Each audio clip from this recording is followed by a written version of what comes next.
ఉందాము. స్తోత్రములు స్తోత్రములు స్తోత్రములు నాయన పరిశుద్ధడానికి వందనాలు స్తోత్రాలు చెల్లిస్తున్నాం ప్రభా. పోయిన శుక్రవారం నుంచి మరలా శుక్రవారం వరకు నీ యొక్క బలిష్టమైన హస్తముల కింద భద్రపరిచి ఆయుష్కాలం మందును ఆరోగ్యం మందును అన్న వస్త్రములు ఎందును నీ కృప మాకు తోడుగుంచి మాకు కావలసిన ఏవులను ఇచ్చి వ్యాధి బాధలందు ముట్టి స్వస్థపరిచి మా రాకపోకల్లో మార్గాల్లో మా ప్రయాణాల్లో నీ కృప మాకు తోడుగుంచి దినాన సజీవులుగా ఉంచి నీ సన్నిధికి నడిపించి నేను స్తుతించే భాగ్యం ఇచ్చినందుకు స్తోత్రాలు చెల్లించుకుంటూ పాటల్లో మీరున్నారు స్తోత్రాలు అయ్యా. చిన్న వాక్య భాగం వివరించుకుని పోచుంటుండగా మీరు ఇక్కడ నిలవబడి నీ వాక్యం ద్వారా మా అందరితో మాట్లాడి మహిమ తెచ్చుకోమని యేసయ్య పరిశుద్ధ నామములో ప్రార్థన చేసి వేడుకుంటున్నాం తండ్రి, ఆమేన్. చూడండి, 2 కుటుంబాల గురించి చూసుకుందాము ఈరోజు. ఒకటి కొర్నేలు కుటుంబాన్ని గురించి, రెండవది ఏబు కుటుంబాన్ని గురించి. ఈ 2 కుటుంబాల గురించి మరి మనము క్లుప్తంగా అంటే ఎక్కువగా కాకుండా మరి క్లుప్తంగా ఈ వాక్యాన్ని ధ్యానం చేసుకుందాము. యోబు గ్రంథము 1వ అధ్యాయము 1వ వచనం నుంచి కూడా మరి మనం చూసినట్లయితే, ఊజు దేశమునందు ఏబు అను ఒక మనుషుడుండెను. అతడు యథార్థవర్తనుడును న్యాయవంతుడునై దేవుని యందు భయభక్తులు కలిగి చెడుతనమును విసర్జించిన వాడు. అతనికి 7 కుమారులను 3 కుమార్తెలను కలిగిరి. చూడండి, ఇక్కడ ఈ వాక్య భాగంలో చూసినట్లయితే ఊజు దేశమునందు, ఏ ఊరంట? ఊజు దేశమునందు ఏబు అని ఒక మనుషుడుండెను. అతనికి చాలా ఆస్తి కలిగిన వాడు, చాలా ధనవంతుడు అనమాట. అంత ఆస్తి ఉంది. మరి అతడు ఎలాంటి వాడంటే యథార్థవంతుడు, న్యాయవంతుడు, దేవుని యందు భయభక్తులు కలిగిన వాడంట. చెడుతనమును విసర్జించిన వాడు. దేవుని యందు భయభక్తులు కలిగితేనే కదా చెడుతనాన్ని విసర్జించేది. సామెతల గ్రంథంలో ఉన్నట్లుగా యెహోవా యందు భయభక్తులు కలిగి ఉండుట చెడుతనమును విసర్జించుటయే ఉంది. కాబట్టి దేవుని యందు భయభక్తులు కలిగి యథార్థంగా ఉన్నాడు కాబట్టి చెడుతనాన్ని విసర్జించిన వాడు. అతనికి సంతానము 7 కుమారులు 3 కుమార్తెలంట. అయితే అంత సంతానము కలిగి మరి దేవుని యందు భయభక్తులు కలిగి జీవించిన వాడు. మరి అంత గొప్పవాడయ్యుండి దేవుని యందు భయభక్తులు కలిగి జీవిస్తూ ఉన్నాడనమాట.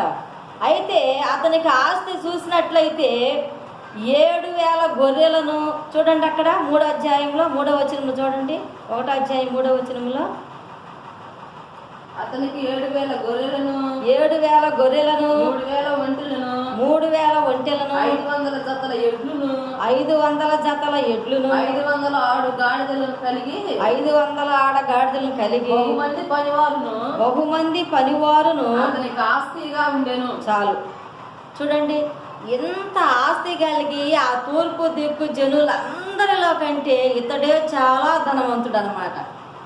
ఇంత ధనవంతుడయ్యండి, ఇంత ఆస్తి కలిగిన వాడయ్యండి, 10 మంది సంతానం కలిగిన వాడయ్యండి, సంతోషంగా అలాగ జీవిస్తున్న సమయాల్లో సాతాను అటు ఇటు తిరుగుతూ వెళ్ళి దేవుని సన్నిధిలో నిలువబడిందంట భూలోకంలో. అప్పుడు దేవుడు ఏమన్నాడంటే, సాతానా ఎక్కడి నుండి వచ్చేవు అంటే భూలోకంలో అటు ఇటు తిరుగుతూ వచ్చాను అన్నట్ట. మరి భూలోకంలో నా కుమారుడైనా ఏబున్నాడు కదా, అతని సంగతి నీవేమైనా ఆలోచన చేసేవా అని చెప్పి దేవుడు అడుగుతా ఉన్నాడు. నా సేవకుడైన ఏబు సంగతి ఆలోచించితివా? అతడు యథార్థవర్తుడు న్యాయవంతుడినై దేవుని యందు భయభక్తులు కలిగి చెడుతనమును విసర్జించిన వాడు.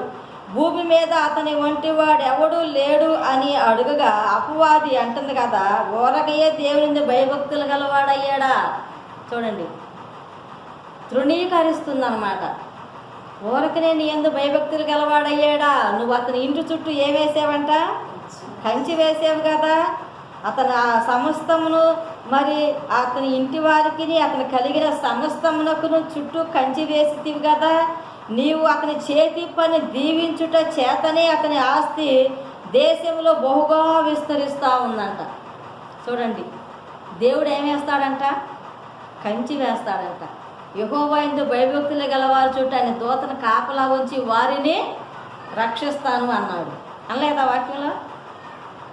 కాబట్టి ఆయన దూతను కాపలా ఉంచి వాళ్ళని రక్షించే గొప్ప దేవుడు. కాబట్టి పేతురు గారు చెరసాలలో ఉంటే చూడండి, ఇద్దరు సైనికుల మధ్యన నిద్రపోతున్న పేతురు గారిని అపోస్తుల కార్యం 12వ అధ్యాయంలో ఉంది, మీరు చదువుకుంటే ఆ యొక్క వాక్యంలో మరి ఇద్దరు సైనికుల మధ్య ఉన్న పేతురు గారిని దేవదూత బయటికి తీసుకుని వచ్చింది. 1వ గేటు 2వ గేటు దాటి ఊరు వెలుపల ఉన్న గేటు దగ్గర తీసుకుని వచ్చిన తాకు కూడా కాలే అనుకుంటున్నాడు. ఆ గేటు దగ్గర తీసుకుని వచ్చి వదిలిపోయిన తర్వాత అప్పుడు నిజం అనుకున్నాడు. ఇప్పుడు దూత కాపాడిందా లేదా? దూత కాపాడింది. సింహాల్లో దానియేలును పడేస్తే, ఆ సింహాల గుహలో పడేస్తే దేవదూత వచ్చి ఆ సింహాల నోళ్ళు మూసివేసి దానియేలుకి ఏ హాని కూడా తలపెట్టకుండా కాపాడింది. కాబట్టి అందుకే దేవుడు ఎప్పుడు కూడా మనం కాపుగా తోడుగా మరి మనకు మార్గంలో నడిచే మార్గదర్శకుడుగా ఆయన మన వెనువెంట ఉంటాడనమాట. ఎప్పుడు ఉంటాడు? మనం దేవుని భయభక్తులు కలిగి ఉండినప్పుడే.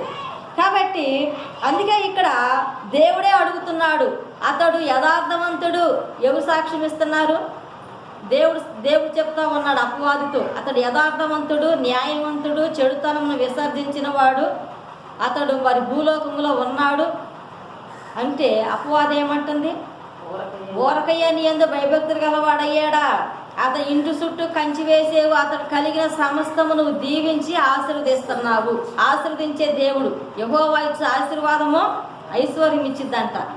ఆయన దీవించే దేవుడు, ఆశీర్వదించే దేవుడు, నీకు తోడుగా కోటగా కొండగా ఆశ్రయ దుర్గంగా ఉండి ఆపత్తి కాలంలో ఆదుకోదగిన సహాయకుడుగా ఉండి నీకు ఏ కొరత లేకుండా మరి నిన్ను అనుదినం కూడా కనురెప్పవలే కాపాడుతూ మరి నీ తన బలిష్టమైన హస్తముల కింద నిన్ను భద్రపరుచుకుంటూ నీకు ఎలాంటి అపాయము రాకుండా నిన్ను అనుదినం కూడా మరి ఆయన హస్తములతో నిన్ను మరి ఆ హస్తముల కింద భద్రపరుస్తూ కాపాడుతూ ఉన్న గొప్ప దేవుడు అనమాట. ఆయన మనందరికీ తోడుగా ఉన్నాడు, మనందరికీ కాపుదలుగా ఉన్నాడు, కాపురిగా ఉన్నాడు అనమాట. అలాంటి గొప్ప దేవుడు ఇక్కడ సాతాను అంటుంది కదా ఆ దేవుడితో, ఊరకయ్యా నీ యందు భయభక్తులు గలవాడయ్యాడా, సమస్తం దీవిస్తున్నారు కదా అని చెప్తే, సరే సమస్తాన్ని నీకు అప్పగించాను కానీ ఆ యోగును మాత్రం నీకు అప్పగించలేదు అన్నాడు దేవుడు. పోయింది, ఆస్తి పోయింది. ఇప్పుడు అటు నుంచి వచ్చారు, అయ్యా సుడిగాలు వచ్చేసింది, మరి మొన్న ఆస్తి మొత్తం దొల్లగొట్టుకుపోయిందని చెప్తున్నారు. ఏం పోయిందంట? ఏమ్మా అతనికి ఏం పోయింది? అంత సమస్తం పోయింది. ఏమి లేవిక ఒంటెలు పోయినాయి, గొర్రెలు పోయినాయి, ఎద్దులు పోయినాయి, బహుమంది మరి పనివారు పోయారు. ఆడలో ఒక్కొక్కళ్ళే వచ్చి తప్పించుకుని వచ్చి ఆ సంగతి ఏబుకు చెప్పారు. ఇప్పుడు ఇక ఏబు కుటుంబం మాత్రం మిగిలి ఉంది. మరలా చూస్తే సుడిగాలు వచ్చేసి ఆ ఇంటి మీద పడి ఆ ఇల్లు కూలబడిపోయి వాళ్ళు కూడా చనిపోయారు. ఇప్పుడు ఏం పోయింది? ఆస్తి పోయింది, పిల్లలు పోయారు. ఎంతమంది పిల్లలు? 10 మంది పిల్లలు, 7 కుమారులు, 3 కుమార్తెలు. చూడండి, ఒక్కళ్ళు చనిపోతే ఇంట్లో ఎంతో వేదన రోదన, ఎంతో బాధపడతా ఉంటాము, దుఃఖపడతా ఉంటాము. 10 మంది సంతానం చనిపోయారు. ఇంటిలో ఉన్న సమస్తం పోయింది. ఇక ఏం మిగిలింది? ఏం మిగల్లా, అన్నీ పోయినాయి. మరి ఎంత బాధ, ఎంత కష్టం. అయినప్పటికీ మరలా అపవాది వెళ్ళి దేవుని దగ్గరికి వెళ్ళి నుంచుంది. ఏం అపవాది దూషించాడా? దూషించలా. చూడండి, సమస్తం పోతే దూషిస్తాడని అపవాది చెబుతుంది. సమస్తం పోయినా కూడా యెహోవా ఇచ్చిన యెహోవాయే తీసుకున్న ఆయన నామానికే మహిమ కలుగును గాక, స్తుతి కలుగును గాక అని యోబు అంటున్నాడు. మరి శరీరం అంతా కూడా మరి ఆయన యోబు నాకు అప్పచెప్పమంటే ఆయన ప్రాణాన్ని మాత్రం ఏ హాని తలపెట్టొద్దు, ఆయన శరీరాన్ని అప్పచెప్పపో అన్నాడు దేవుడు. మరలా వచ్చేసింది, భూలోకానికి వచ్చేసి ఆ యోబు శరీరం మీదకి అలాగూ ఓదగా శరీరం అంతా కూడా కురుపులతో వచ్చేసింది. ఆ కురుపులు, సీము, రక్తము కారుకుంటూ చిల్లపెంతో గోక్కుంటూ చాలా బాధపడుతూ ఉన్నాడు. అయినప్పుడు కూడా ఎందుకయ్యా ఇంకా దేవుడో దేవుడా అంటావు? ఇన్ని కష్టాలు ఇవన్నీ కూడా మనకే వస్తున్నాయి కదా. ఆస్తి పోయింది, పిల్లలు పోయారు, ఇంక ఏం మిగిలింది? నీ శరీరం కూడా పాడైపోతుంది. మరి చూడండి, భార్య అన్న మాటకి ఏమంటుంది అక్కడ భార్య వచ్చి, సమస్తం పోయింది కదా ఇంకెందుకు అని చెప్పి ఆమె మరి ఎంతగానో మరి అక్కడ ఏగును కొద్దిగా భార్య వచ్చి ఆ భార్య వచ్చి ఇంకను యథార్థతను వదలకుందువా ఇంకనో యథార్థతను వదలకుందువా దేవుడు దూషించి మరణము కమ్మలేను దేవుడిని దూషించి మరణం కమ్మంటున్నాడు. అందుకు అతడు చాలమ్మా చూడండి ఏమంటుంది భార్య వచ్చి, ఇంకా నువ్వు యథార్థత వదలకుండా ఉంటావా? అన్నీ పోయినాయి, ఆస్తి అంతా పోయింది, 10 మంది పిల్లలు చనిపోయారు, ఇంకేం మిగిలింది? నీ శరీరం అంతా పాడైపోతుంది, దేవుడిని దూషించి మరణం కారాదని చెప్తా ఉంటే యెహోవా ఇచ్చును, యెహోవాయే తీసుకుని మరి ఆయనకే స్తుతి కలుగునుగాక అని చెప్పి అక్కడ మాట్లాడుతూ ఉన్నాడు. ప్రియమైన సహోదరులారు, ఎందుకంటే మరి సమస్తం పోయినప్పటికీ ఏబు మాత్రం ఎలాంటి చింతపడలా. 3 స్నేహితులు వచ్చారు, కొంత ఓదార్పు మాటలు మాట్లాడారు, కొంత హేళన మాటలు మాట్లాడారు. అయినప్పటికీ కూడా దేవుడు చూసినట్లయితే మరి సాతాను చివరకు ఎన్ని కష్టాలు వచ్చినా కూడా సాతాను ఓడిపోయిందా, దేవుడు ఓడిపోయాడా? సాతానే ఓడిపోయింది. ఆస్తి పోయింది, శరీరం పాడైపోయింది, అయినా కూడా దూషించల. అప్పటికెళ్ళి సాతాను దేవుడికి లోబడింది. కానీ దేవుడు మరలా ఏబుని ఎన్ని కష్టాలు వచ్చినప్పటికి కూడా మరి ఏబు స్నేహితులు దూషించినప్పటికి కూడా ఏబు స్నేహితుల కొరకు ప్రార్థించమన్నాడు. తర్వాత చూసినట్లయితే ఏబుకు మరలా దేవుడు దర్శించి మరలా 10 మంది సంతానం ఇచ్చాడు. 7,000కి 7,000 కలిపిచ్చాడు, 5,000కి 5,000, 500కి 500 కలిపి మళ్ళా రెట్టింపు ఆస్తినిచ్చి మరలా 10 మంది సంతానాన్ని దేవుడు ఇచ్చాడంట.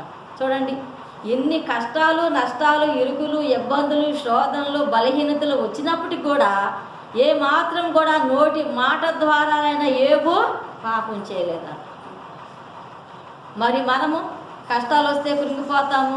కష్టాలు, నష్టాలు, ఇరుకులు, ఇబ్బందులు, శోధనలు ఇవన్నీ మనకు వస్తూ ఉంటే ఇంకేం దేవుడు నాకే పెడుతున్నాడు ఈ కష్టాలని చెప్పి ఒక్కొక్కరైతే ప్రార్థన కూడా మానేసుకుంటారు, ప్రార్థనకు రాకుండా. దేవుడు ఏమన్నాడు? శోధించబడిన మీదట నీవు సువర్ణముగా మార్చబడతావు అన్నావు. మనుషులం కాబట్టి సహజంగా శ్రమలు, కష్టాలు మనకే వస్తావంటి.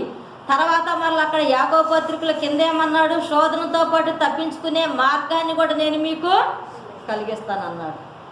శోధనలు వస్తావంటి దేవుడు వాటిని అలాగే తీసివేస్తామంటాడు. కాబట్టి ఎన్ని శోధనలు వచ్చినా, ఎన్ని కష్టాలు వచ్చినా కూడా మనము సాతానుకు మాత్రము లోనైపోకూడదు అనమాట. చూడండి ఆ కష్టాల్లో కృంగిపోయినప్పుడు ఏబు ఎలాంటి వాడు అయ్యేవాడు? సాతానుకు లోబడిన వాడు అయ్యేవాడు కదా. కాబట్టి కష్టాలు, శ్రమలు వచ్చినా కూడా కృంగిపోకోకుండా స్టాండర్డ్గా నిలబడ్డాడు. చూడండి మోషే చనిపోతూ మరి యెహోషువ మీద చేతులుంచినప్పుడు యెహోషువ ఈ ఇంత జనాంగాన్ని నేను ఎలాగో నడిపించగలనని చెప్పి కృంగిపోతున్నాడు. కానీ దేవుడేమన్నాడు? యెహోషువ ధైర్యంగా ఉండు, నిబ్బరంగా ఉండు, జడియకు బెదరకు, నేను మోషేకు తోడుకున్నట్లు నీకును నేను తోడుకుంటానన్నాడు. నీవు అడుగుపెట్టు ప్రతి స్థలము నిన్ను ఆశీర్వదిస్తానని చెప్పాడు. యెహోషువ కాలేబు ద్వారా కానాను దేశానికి ఇశ్రాయేలు జనాంగా నడిపించే అవకాశాన్ని దేవుడు యెహోషువకు కలిగించాడు. కాబట్టి మనం కృంగిపోకూడదు. కష్టాలు వస్తావంటే ఈ లోకంలో ఉన్నంత కాలం కూడా మనుషులకి బాధలే వస్తావంటి. కాబట్టి ఇలాంటి బాధలు వచ్చినప్పుడు కూడా మనము బలహీనులం అయిపోకూడదు. బలహీనం అయిపోయినా బలం పొందుకుంటాం, కానీ భక్తిహీనులం అయిపోయామంటే మాత్రం బలం పొందుకోలేము. భక్తిహీనత చాలా ఘోరమైంది. భక్తి విషయంలో సాధకం చేసుకోవాలన్నమాట. బలవంతులంగా ఉండాలి. తిమోతి క్రీస్తు చేస్తున్నందు నీవు బలవంతుడు కమ్ము అంటున్నాడు. మనం బలవంతులంగా ఉండాలి, సాతాను జయించేవారిగా ఉండాలి. ఇప్పుడు ఏబు సాతాను జయించాడా, జయించలేదా? తన యథార్థతను బట్టి, తన నీతిని బట్టి, తన మంచితనాన్ని బట్టి, తన చెడుతనాన్ని విసర్జించుటను బట్టి సాతాను జయించగలిగాడు, సమస్తాన్ని జయించగలిగాడు, రెట్టింపు ఆశీర్వాదాన్ని పొందుకున్నాడు. ఏబును చూస్తానికి వచ్చిన వాళ్ళు ఒక్కొక్క వరహా ఇచ్చి ఏబును దర్శించి వెళ్ళారంట లాస్ట్గా చూసినట్లయితే. కాబట్టి ఎంత ఆశీర్వాదాన్ని పొందుకున్నాడంటే మనము చెప్పజాలం. తూర్పు దిక్కున ఉన్న జనులందరిలో కూడా ఎంత గొప్పవాడో, సమస్తం పోయినప్పుడు కూడా మరలా దేవుడు రెట్టింపు ఆశీర్వాదంతో దేవుడు ఆశీర్వదించి ఉన్నాడు. కాబట్టి మనల్ని కూడా ఆశీర్వదిస్తాడు దేవుడు. కాబట్టి మనం ఎప్పుడు ఆశీర్వదిస్తాడు? మనము దేవుని యందు భయభక్తులు కలిగి ఆయన మార్గంలో నడుచుకున్నప్పుడు, ఆయన సన్నిధిలో ఆయనకి ఇష్టమైన బిడ్డలంగా జీవిస్తూ ముందుకు సాగుతున్న సమయంలో మనకి ఎన్ని అవాంతరాలు ఎదురైనప్పటికి కూడా, చూడండి కానాను దేశం వాళ్ళు వెళ్ళాలంటే ఎన్ని కష్టాలు వచ్చినాయి వాళ్ళకి. ఆకలి అయింది, నీళ్ళు అవినయ్యి, వాళ్ళ మార్గంలో వాళ్ళు ఎన్నో కష్టాలు పడ్డారు వారి శత్రువుల ద్వారా. అయినప్పటికీ కూడా వాళ్ళ ప్రయాణం ఆగిందా? ప్రయాణం ఆగిపోలా. ఎవరో ఒకరో ఒక నాయకుడి ద్వారా మోషే చనిపోయినప్పటికి కూడా దేవుడు యెహోషువ కాలేబు ద్వారా కానాను దేశానికి నడిపించాడు. కాబట్టి మనకు కూడా కష్టాలు అనేవి వస్తూ ఉంటాయి. కాబట్టి వాటి నుండి తప్పించుకోవాలి. చూడండి, మనం దేవుడికి లోబడి ఉండాలి. నాకు లోబడి ఉండే అపవాదిని ఎదిరించినప్పుడు వాడు మీ యుద్ధ నుండి పారిపోతాడు అన్నాడు. మనం సంపూర్ణంగా దేవునికి లోబడి ఉండినప్పుడు ఎంత గర్జించు సింహంలాగా అపవాది తిరిగినా కూడా మనము దేవుడికి లోబడి ఉండినప్పుడు ఎవడు తలముకుండానే దుష్టుడు పారిపోనంద వాక్యములు. కాబట్టి దేవుని పక్షాన మనం నిలబడి ఉందాము, సాతాన్ని జయించే వారిగా ఉందాము. ఇంకొక వాక్యాన్ని చూసుకుని మనం ముగించుకుందాం. చూడండి, అపోస్తుల కార్యము 10వ అధ్యాయం చూసినట్లయితే ఇక్కడ కూడా మనకు ఒక కుటుంబం కనిపిస్తూ ఉంటుంది. యోబు కుటుంబాన్ని దేవుడు గొప్పగా దీవించి రెట్టింపుగా ఆశీర్వదించిన గొప్ప దేవుడు ఇక్కడ కొర్నేలు కుటుంబం పక్షాన్ని కూడా మాట్లాడుతున్నాడు. చూడండి, ఇటలీ పటాలం అనబడిన పటాలములో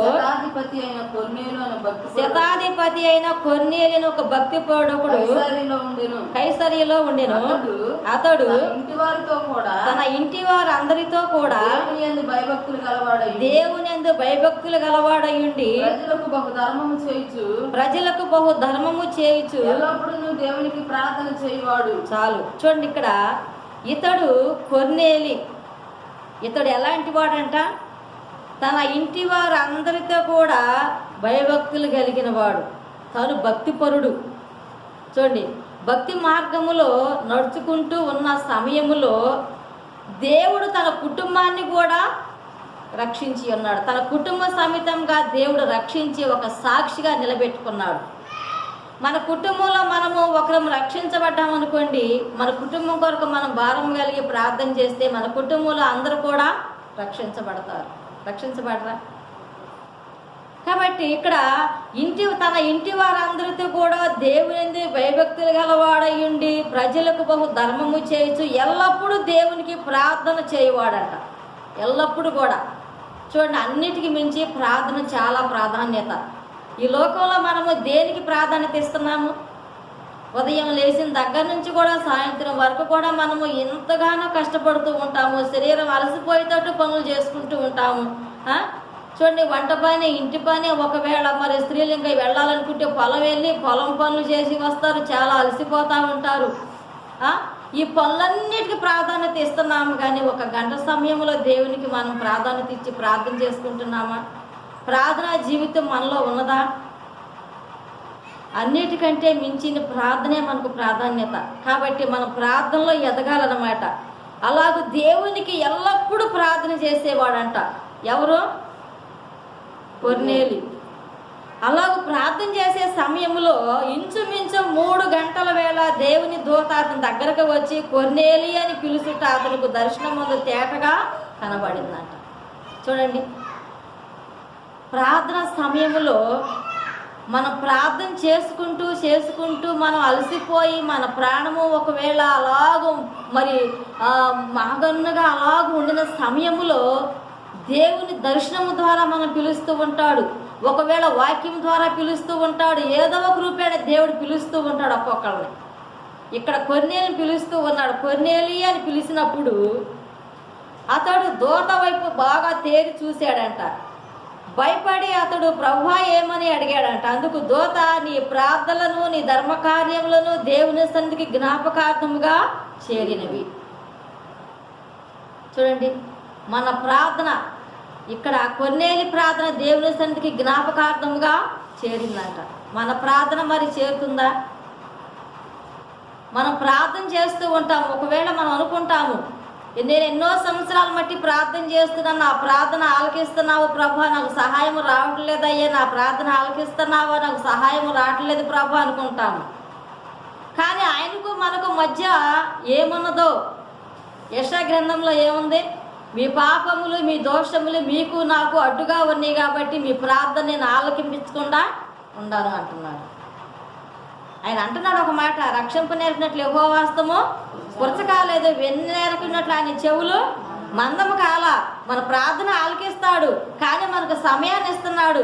ఇంకా నువ్వు రక్షించబడుతున్నావా, రక్షణలో ఎదుగుతున్నావా, రక్షణలో ఫలిస్తున్నావా, ఆత్మఫలములు ఫలిస్తున్నావా, లేక శరీర కార్యాలు నెరవేరుస్తున్నావా, లోకానికి మాదిరిగా జీవిస్తున్నావా, లోక కార్యాల్లో మునిగిపోతున్నావా, నీ జీవితం ఎలా ఉందో ఒకసారి పరీక్షించుకోమ్మా, నీకు సమయాన్ని ఇస్తున్నాను అని చెప్పి దేవుడు చెప్తా ఉంటే ఇచ్చిన సమయాన్ని స్వధినోగపరచుకోలేక లోకంలో సగము, దేవుల్లో సగము, పాపంలో సగము, అటు సగము ఇటు సగము జీవిస్తూ భక్తిలో ఎదగలేక, ఫలించలేక, ఆత్మఫలములు ఫలించలేక, మాదిరిగా జీవించలేక, దేవునికి లోబడలేక, సాతానికి లోబడి జీవిస్తూ ఉంటే ఇంకా ఎంతకాలము రెండు తలంపుల మధ్య తడబడలాడతావు నువ్వు? ఉంటే అటన్నా ఉండు, లేక ఇటన్నా ఉండు. నులివెచ్చని జీవితంలో ఉన్నామంటే నా నోట నువ్వు వేస్తానంటున్నాడు దేవుడు. నులివెచ్చని జీవితం నీకు అవసరమా? నువ్వు బాప్తీసం తీసుకున్నావు, నీ పాపాలని భూస్థాపన చేయబడ్డాయి, నూతనంగా తిరిగి లేపబడ్డావు. లెగిసిన నీవు నూతన ఆత్మ కలిగి, నూతన సాక్షిగా, దేవుని భయభక్తులు కలిగి జీవించి ఆయనకి ఇష్టమైన బిడ్డలుగా, ఆయనకు సాక్షిగా, ఆయనకు మహిమ తెచ్చే బిడ్డలుగా జీవించాలని చెప్పి దేవుడు కోరుకుంటున్నాడు. అందుకని రక్షించుకున్నాడు కాదా? రక్షించబడిన నీవు రక్షణలో ఎలాగ ఎదుగుతున్నావు? కాబట్టి ఇక్కడ కొన్నేళ్ళ ప్రార్థన దేవుని సన్నిధికి జ్ఞాపకార్థంగా వెళ్ళిపోయింది. ప్రార్థన ధర్మ కార్యములు మనం ఇతరులకి పెట్టేవారిగా ఉండాలి, కానీ ఎప్పుడు ఇతరుల దగ్గర చేయి సాసేవారిగా దేవుడు ఉంచడు అనమాట. ఎప్పుడు? ఒకప్పుడు ఎన్నో కష్టాలు పడ్డాము, లేని స్థితిలో ఉన్నాము, పేద స్థితిలో ఎంతో కష్టాలు అనుభవించాము, తిండికి తిప్పలేక చాలా బాధలు అనుభవించాము. కానీ దేవుడు ఈనాడు మరి ఆయనకు దయగలిగిన హస్తముతో దేవుడు ఆశీర్వదించి మనకు కావలసిన ఈవులు ఇస్తున్నాడు. బట్టలు లేకపోతే ఎన్నో బాధలు పడ్డాము. దేవుడు ఈరోజు బీరువాళ్ళ నిండా బట్టలు ఇస్తున్నాడు. మనకి ఏం లోటు లేకుండా ఆయన మరి మనకు అన్ని సమస్తం ఇస్తున్నాడు. కాబట్టి మరి మనకు కలిగిన దానిలోనే మనం కొంచెం సహాయం చేస్తూ ఇతరులకు మరి మనం కూడా ఈ లోకంలో మాదిరికరంగా దేవునికి ఇష్టమైన బిడ్డలుగా జీవించేవారిగా ఉండాలని చెప్పి దేవుడు కోరుకుంటూ ఉన్నాడు. ఇక్కడ కొన్ని అని పిలుస్తూ ఉన్నాడు, నీ ప్రార్థనలో, నీ ధర్మకార్యంలో నా సంధికి జ్ఞాపకార్థంగా చేరిని అని చెప్తా ఉన్నాడు. కాబట్టి ప్రార్థన ఆలకించేవాడు అనమాట ఆయన. చూడండి, ప్రార్థన ఆలకించేవాడు, సహాయము చేసేవాడు. కాబట్టి మరి మన ప్రార్థన తప్పకుండా దేవుడు ఆలకిస్తాడు. ఆలకించకుండా ఉండే దేవుడా కాదు, ఆలకిస్తాడు. కాబట్టి ఆపత్తి కాలంలో నీవు నన్ను గూర్చి మొర్ర పెట్టుము, నేను నిన్ను విడిపిస్తా, నీవు నన్ను మహిమపరుస్తావన్నాడు. కాబట్టి ఈ లోకంలో శ్రమలు రావచ్చు, కష్టాలు రావచ్చు, ఇరుకులు ఇబ్బందులు రావచ్చు. కొన్నేళ్ళ కుటుంబాన్ని ఆశీర్వదించాడు దేవుడు. పౌలు గారు బోధిస్తూ ఉంటుండగా లూదియా వాక్యం ఎంది, హృదయం తెరవబడింది, వాళ్ళ గృహంలో చేర్చుకుంది, కుటుంబంతో సహా రక్షించబడి బాప్తీసం పొందారు. మరి మన హృదయాలు ఎన్ని వాక్యాలు విన్నా కూడా ఇంకా అలాగే ఉంటే ప్రయోజనం అనేది ఉండదన్నమాట. వాక్యం వినాలి, వినుట ద్వారా విశ్వాసము కలుగుతుంది అని. ఏం వినుట ద్వారా? దేవుని వాక్యం గూర్చి వినుట ద్వారా విశ్వాసం కలుగుతుంది. కాబట్టి వాక్యము విన్నాక విన్న తర్వాత విన్న వాక్యాన్ని బట్టి మనము ధ్యానం చేసుకోవాలి. మరియమ్మ ఎలాగో వాక్యాన్ని ధ్యానం చేసుకుంటూ జీవించిందో అలాగే ధ్యానం చేసుకుందాము. కొన్నేళ్ళ కుటుంబాన్ని దేవుడు గొప్పగా ఆశీర్వదించాడు. ఏబు కుటుంబాన్ని గొప్పగా ఆశీర్వదించిన గొప్ప దేవుడు మనకున్నాడు. కాబట్టి మన కుటుంబాలు కూడా ఈ మధ్యాహ్న సమయంలో మరి మన కుటుంబంలో ఏ కొరత ఉన్నా, ఏ లోటుపాటులు ఉన్నా, ఏ సమస్యలు ఉన్నా, ఏ అక్కడలు ఉన్నా అన్ని తీర్చే దేవుడు, అన్ని అవసరాలు తీర్చే గొప్ప దేవుడు మనకున్నాడు. కాబట్టి అన్నిటిలో మనము ప్రార్థన శక్తి కలిగిన వారమై, ప్రార్థన భారం కలిగిన వారమై, సంఘ బాధ్యత కలిగిన వారమై, సంఘంలో అన్న ఎలాగో పుట్టుదల కలిగి ప్రార్థన చేసి గొప్ప ప్రతిఫలాన్ని పొందుకుందో అలాగే మనము కూడా గొప్ప ప్రార్థన చేసి ప్రతిఫలాలు పొందుకునేవారుగా ఉండాలన్నమాట. చూడండి, హన్న, ఇంకొక అన్న పెనుయేలు కుమార్తె, ఆమె పెండ్లైన తర్వాత 7 సంవత్సరాలు పెనుగుడితో కాపురం చేసి 84 సంవత్సరం వృద్ధాపం వచ్చే వరకు కూడా దేవుని సన్నిధిలో రేయింబోలు ఉపవాస ప్రార్థనతో గడిపింది. మరి మనం ఒకరోజు ఉపవాసం ఉండి ప్రార్థనకు వచ్చి ఎంత భారం కలిగి ప్రార్థన చేస్తున్నాము? అన్నిటికీ మించిన ప్రాధాన్యత మన ఇంటిలో కావచ్చు, మందిరంలో కావచ్చు, ఎక్కడైనా సరే మనం చేసే ప్రార్థన ఆ మనుషులకు కాదు, దేవుడికి తెలవాలన్నమాట. రహస్యముగా నువ్వు ప్రార్థన చేస్తే రహస్యమందు చూసి నీ తండ్రి నీకు ప్రతిఫలం ఇచ్చిన వాక్యంలో లేదా మత్తయి సువార్త 6లో. కాబట్టి మనము ప్రార్థన చేస్తున్నాము, మన ప్రార్థన దేవుడు ఆలకించే వరకు ప్రార్థన చేయాలి మనము. అంతేగాని మరి కష్టాలు వచ్చినా మరి ఆ కష్టాలు కృంగిపోయి ఇసుగుదాలో వచ్చేటట్లుగా మన ప్రార్థన ఉండకూడదనమాట. ప్రార్థన చేస్తూనే ఉండాలి. హిజ్కియా కుమారుడు చెరసాల్లో వేయబడినప్పుడు కూడా దేవుడు ఆలకించే వరకు ఆ చెరసాల్లో ఉండి ప్రార్థన చేశాడంట. ఎన్ని రోజులు ఉన్నాడో ఎన్ని నెలలు ఉన్నాడో మనకు తెలియదు, కానీ ఆ చెరసాల్లో ఉండి దేవుడు ఆలకించే వరకు ప్రార్థన చేస్తే దేవుడు ఆలకించి మరలా రాజ్యానికి తీసుకొచ్చాడంట. హిజ్కియా కుమారుడు మనష్షేని 55 సంవత్సరాల రాజ్యాన్ని పరిపాలించినట్లుగా చూస్తున్నాము. మొదట మంచివాడు కాదు, దుష్టుడు, ప్రజలందరూ పాపం చేయుటకు కారకుడయ్యాడు. చివరగా చూస్తే దేవుడు ఆలకించే వరకు ప్రార్థన చేశాడు. తర్వాత మరలా రాజ్యానికి వచ్చాడు, బావులు తవ్వించాడు, బజార్లు వేయించాడు, మంచి పనులు చేసి ప్రజలందరి దృష్టిలో మంచి పేరు పొందిన వాడే మంచి కార్యాలు చేసి ఇంకా సౌలు కంటే, దావీదు కంటే, సొలొమోను కంటే కూడా వాడు 40 సంవత్సరాలు పరిపాలించారు. కానీ మనిషి అయితే 55 సంవత్సరాల రాజ్యాన్ని పరిపాలించాడంట. పరిపాలించి మంచి కార్యాలు చేసి మంచి పేరు పొందాడు.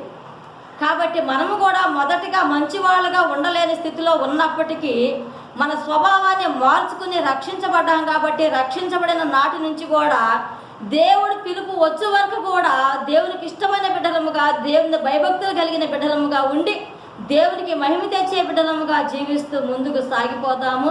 అన్నిటికంటే మించి ఎన్ని కష్టాలు వచ్చినా కూడా ప్రార్థన నుంచి మాత్రం తొలగిపోవద్దు. దేవుడు మన ప్రార్థన ఆలకిస్తాడు. మన ప్రార్థన తగ్గ ప్రతిఫలాన్ని దేవుడు ఇస్తాడు. కాబట్టి మనం ధైర్యంగా ఉందాము, నిబ్రంగా ఉందాము, ప్రార్థన మీద ఆసక్తి కలిగి ఉందాము. వాళ్ళు ఆసక్తి కలిగి ప్రార్థన చేసినందువల్లనే పేతురు గారి చెరసాల నుంచి విడిపించబడ్డారు. అంతేగాని ఊరిని విడిపించబడ్డా? సంఘమంతా కూడా అత్యాశక్తిగా ప్రార్థన చేశారు. ఇప్పుడు సంఘమంతా కూడా భారం కలిగి అత్యాశక్తి కలిగి ప్రార్థన చేసేవారుగా ఉంటేనే సంఘంలో కొన్ని కార్యాలు జరుగుతాయి. అంతేగాని ఎవరి స్వభావం వాళ్ళు వచ్చి వాక్యాన్ని మెదలకుండా వెళ్ళిపోతూ ఉంటే దేవుడు కార్యాలు చేయడు. సంఘమంతా కూడా ఆసక్తి కలిగి ఉండాలి, ఐక్యత కలిగి ఉండాలి, సమాధానం కలిగి ఉండాలి, సంతోషంగా సాగిపోయేవారుగా ఉండినప్పుడు దేవుడు సంఘంలో కొన్ని గొప్ప కార్యాలు చేస్తాడు. కాబట్టి అలాగ ఉండే సంఘముగా మన అందరం కూడా కలిసిమెలిసి జీవించి మరి ప్రభు యొక్క సన్నిధిలో మరి ఆసక్తి కలిగిన వారిగా ఉందాము. మరి దేవుని యొక్క పిలుపులో వచ్చే వరకు కూడా మనం అందరం కూడా మరి ప్రార్థనా జీవితంతో దేవుడు నామానికి ఆయన వచ్చు రాకడ వరకు కూడా మనకు ఉన్న ఆయుష్కాలం ఉన్నంత వరకు ఆయన మహింపరిచే వారిగా ఉందాము. యోబు కుటుంబాన్ని ఆశ్రయించిన గొప్ప దేవుడు, మరి కొన్నేరు కుటుంబాన్ని ఆశ్రయించిన గొప్ప దేవుడు, మరి లూదియా కుటుంబాన్ని ఆశ్రయించిన గొప్ప దేవుడు. మరి మధ్యాహ్న సమయంలో మన అందరి కుటుంబాలు దీవించి ఆశీర్వదించి మన కుటుంబాల్లో ప్రతి అవసరతలు తీర్చబడులాగన మరి ఆయన నిండైన మెండైన దీవులు మన అందరి కుటుంబాల మీద ఆయన కుమ్మరించులాగన మనందరము కూడా ఆయనకు సాక్షులంగా జీవించలాగన ప్రార్థన చేసుకుంటూ ప్రార్థన శక్తితో ముందుకు సాగిపోదాము. దేవుడు కొద్ది మాటలు దీవించి ఆశీర్వదించును గాక. ఆమేన్. ప్రార్థన చేసుకుందాం. స్తోత్రములైన పరిశుద్ధుడా నీకు వందనాలు, స్తోత్రాలు. ఇంతవరకు వాక్యము ద్వారా నీ నామానికి మహిమ తెచ్చుకున్నందుకు స్తోత్రాలు ప్రభా.